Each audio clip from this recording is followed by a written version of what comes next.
Marcus Johnson, a decorated veteran, was shoved and mocked on the streets of Cedarville simply because of the color of his skin.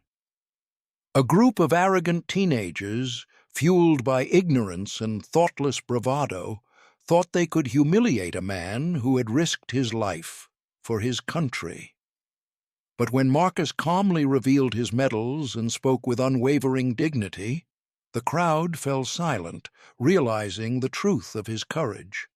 Just wait until you see how this tense confrontation unfolded, and how justice and respect finally prevailed in a way no one expected.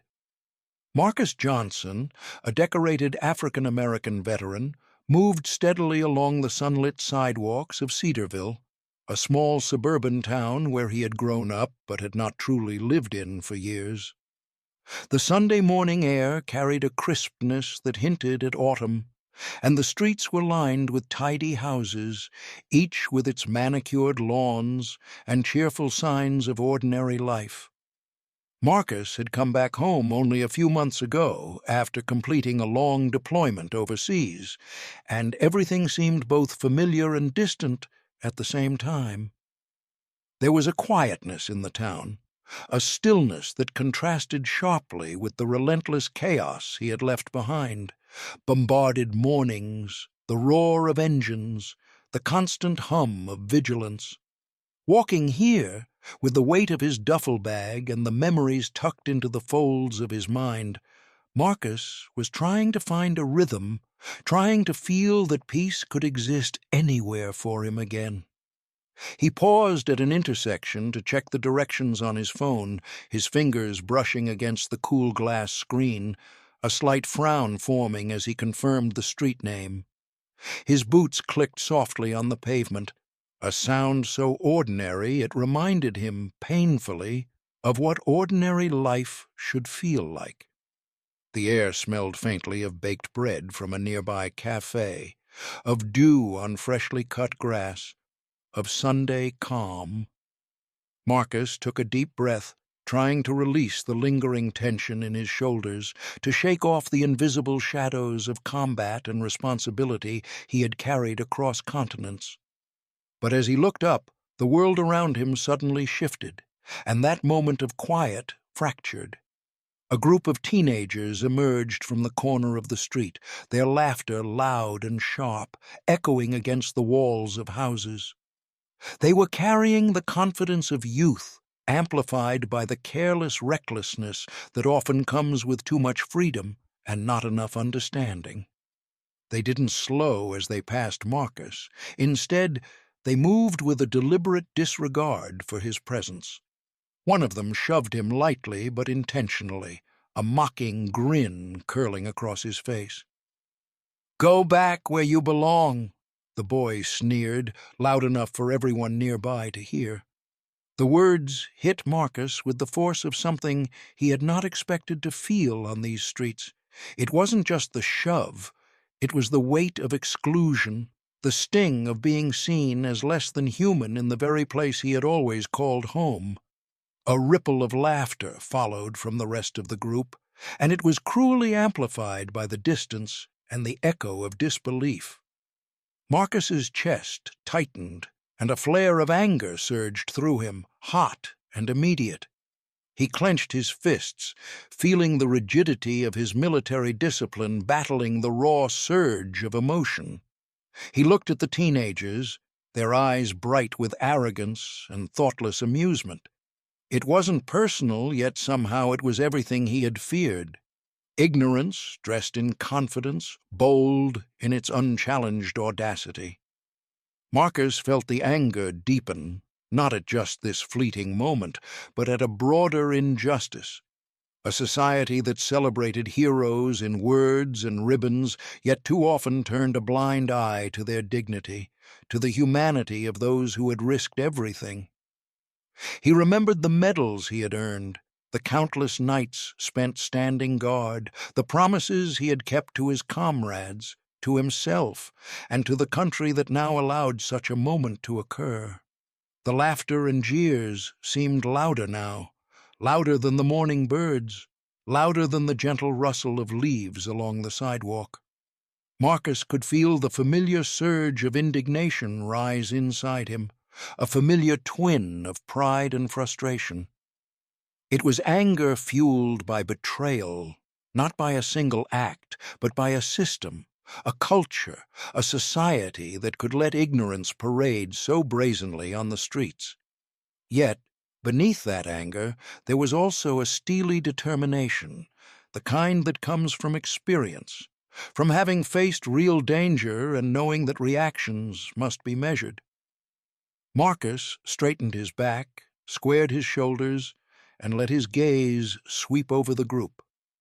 The fire of anger burned bright, but it was controlled now, focused, the first spark in a storm that had yet to fully come.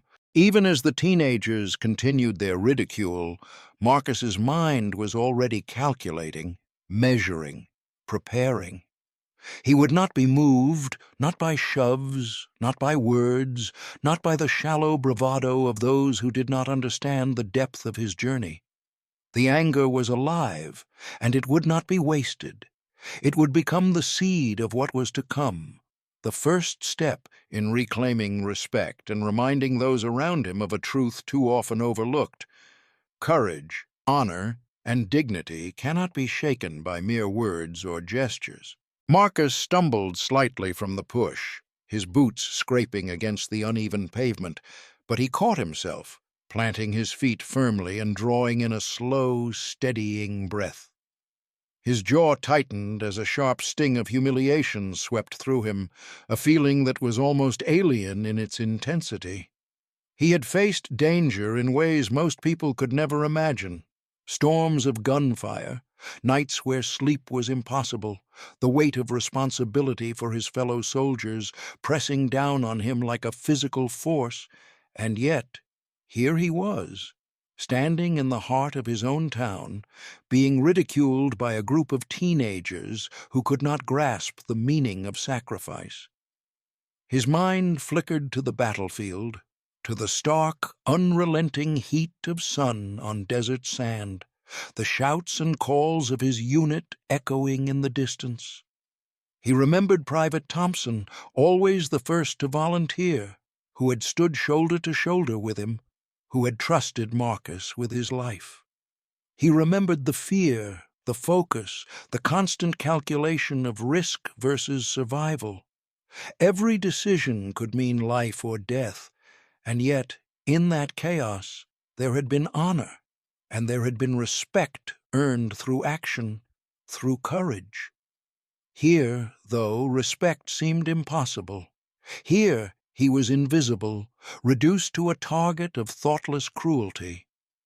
The laughter of the group was sharper now, each tone punctuated with ridicule, each movement exaggerated in mockery.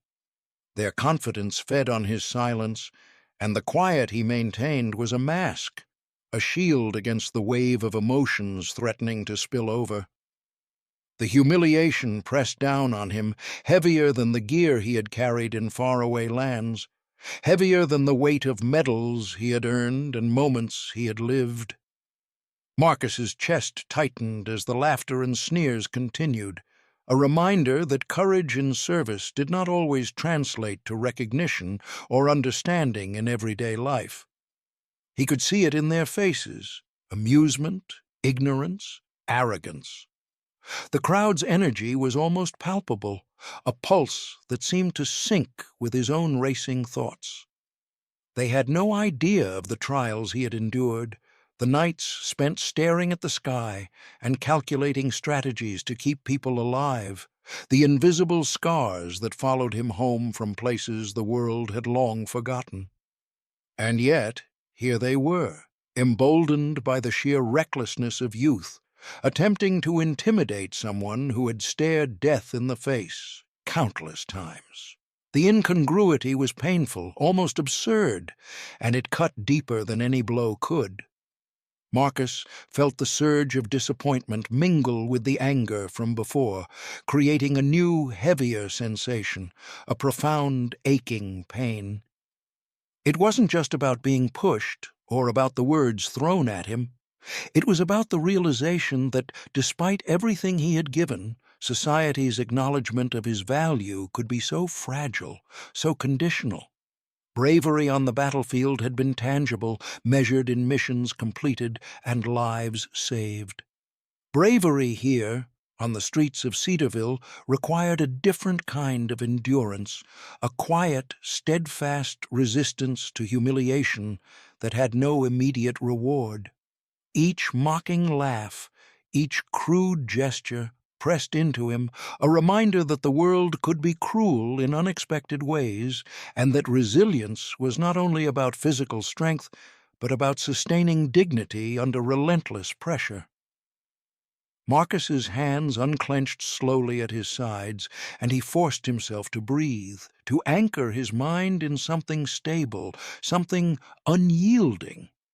He reminded himself that the judgment of the ignorant could not define his worth, that the bravery of the past could coexist with the composure he needed now. Even as the crowd continued their petty taunts, Marcus felt a quiet determination take root beneath the sting of humiliation. Pain was inevitable in life, unavoidable even, but it was also a crucible, a force that could temper the spirit if one refused to be broken. And Marcus had no intention of breaking. The weight of the moment pressed down, yes, but it also carried with it the seed of something greater, the knowledge that how he responded next would define the course of the encounter, and perhaps leave a mark on those who sought to diminish him. The laughter continued, but Marcus stood still, a calm presence amid the chaos, as he prepared for what would come next. The storm inside him had not passed. It had only grown sharper, more focused, waiting for the moment when it could become strength, clarity, and, ultimately, vindication. Marcus's steps slowed, each footfall deliberate, measured, as if the ground beneath him carried the weight of every memory, every challenge he had faced in his life. The laughter of the teenagers around him was loud, brash, and unrelenting, but he no longer felt the sting of it as sharply as before.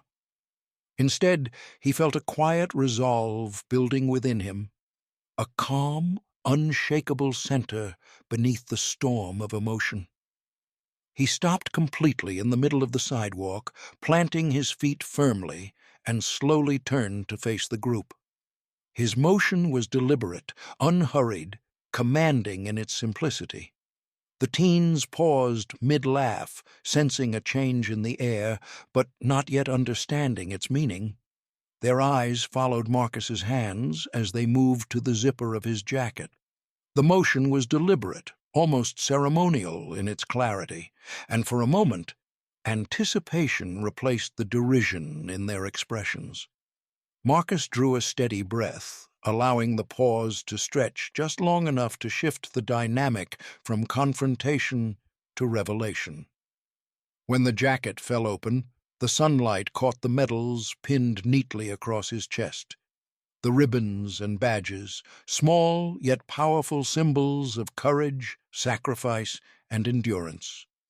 Each medal told a story, a mission completed against impossible odds, nights spent protecting others, moments of life and death where character had been tested and proven. Marcus stood taller, shoulders back, head held high, a living emblem of honor. The physical weight of the medals was nothing compared to the invisible burden he had carried for years, yet now it seemed to radiate strength rather than strain. "I risked my life for this country," he said, his voice calm but firm, carrying over the sudden quiet of the street. "Do any of you even know what courage looks like?" The words hung in the air, heavy and undeniable, and Marcus could see the shift immediately. The teens' faces lost their arrogance, their smirks faltering as the reality of his statement began to settle. There was no anger in his voice, no demand for acknowledgement, only the quiet authority of experience and truth. In that moment, the dynamic had changed completely. The laughter had evaporated, replaced by hesitation and awe. Marcus felt a flicker of hope spark within him, hope that the weight of his presence, the undeniable proof of his service, could pierce through the ignorance that had fueled the group's behavior, hope that the reality of sacrifice, of courage earned through action rather than claimed through bravado, could awaken even a small measure of understanding in those who had mocked him. He felt the tension in his chest begin to ease, replaced by the rising confidence that truth and dignity, presented without aggression, could command attention more effectively than any display of anger or retaliation. He noticed subtle changes in the group. One teen's posture slackened, his hands falling to his sides, eyes lowered as if suddenly aware of the magnitude of Marcus's words. Another looked at his friends, uncertainty flickering across his face, the previous bravado fading. Marcus held their gaze without wavering, not as a threat, but as a mirror reflecting the reality they had tried to ignore. That bravery and honor are not measured by insults or intimidation, but by action, integrity, and resilience. The quiet stretched on, and in that stillness, Marcus felt the subtle shift that comes before resolution. Hope was not just about what he had done or what he represented. It was about the possibility that truth could move people, even for a moment, even in a small suburban street. The arrogance and ignorance that had seemed so overwhelming only moments ago were now giving way to pause, reflection, and, perhaps, the first glimmer of respect. For Marcus, hope was no longer abstract. It was tangible, woven into the changed expressions of the group, into the calm steadiness in his own stance, and into the knowledge that dignity could never truly be diminished by laughter or ridicule.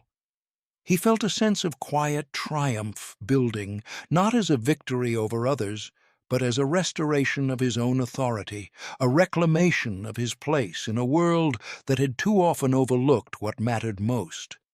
In that moment, Marcus stood not only as a veteran, but as a symbol of resilience and truth, the hope he felt radiating outward, touching even those who had tried to diminish him.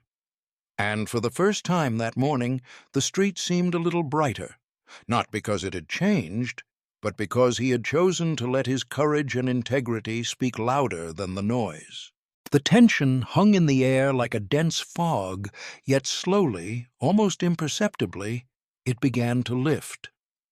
One by one, the teenagers who had surrounded Marcus started to shift, their bravado weakening under the weight of truth and dignity. Their laughter had faded, replaced by uneasy glances at each other, their mocking smiles now tentative, uncertain. There was no need for Marcus to raise his voice or demand acknowledgement. The presence he carried, the silent authority etched in every medal on his chest, spoke far louder than any words could. His stance, calm and unwavering, was itself a lesson, an unspoken demonstration that courage and honor do not bend to ignorance or fear. As the teens slowly stepped back, their posture changing from confrontation to retreat, a subtle realization began to settle over them. They had confronted someone whose strength was not measured in intimidation or loud defiance, but in the quiet, enduring power of service, sacrifice, and self-respect. The arrogance that had filled their eyes and voices just moments ago was replaced by the first stirrings of respect, an acknowledgement of something larger than themselves, something they had not yet fully understood.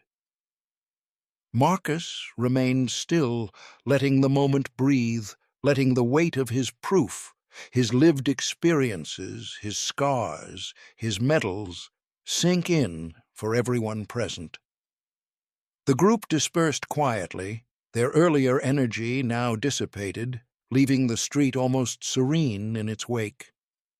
The normal hum of Sunday life returned slowly, birds calling in the trees, the distant engine of a passing car, the soft rustle of leaves in the breeze. Marcus exhaled, a slow release of the tension that had coiled tight in his chest since the first shove.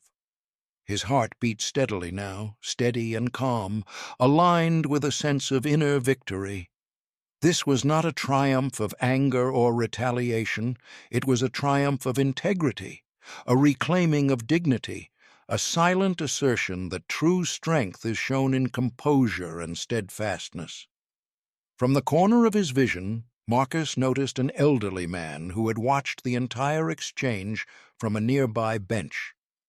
With measured steps, the man approached, his eyes filled with a quiet reverence. When he reached Marcus, he extended his hand, grasping Marcus's firmly, as if to transfer some acknowledgment through touch. "Thank you for your service," the man murmured, his voice low but earnest. "You remind us all what real courage looks like."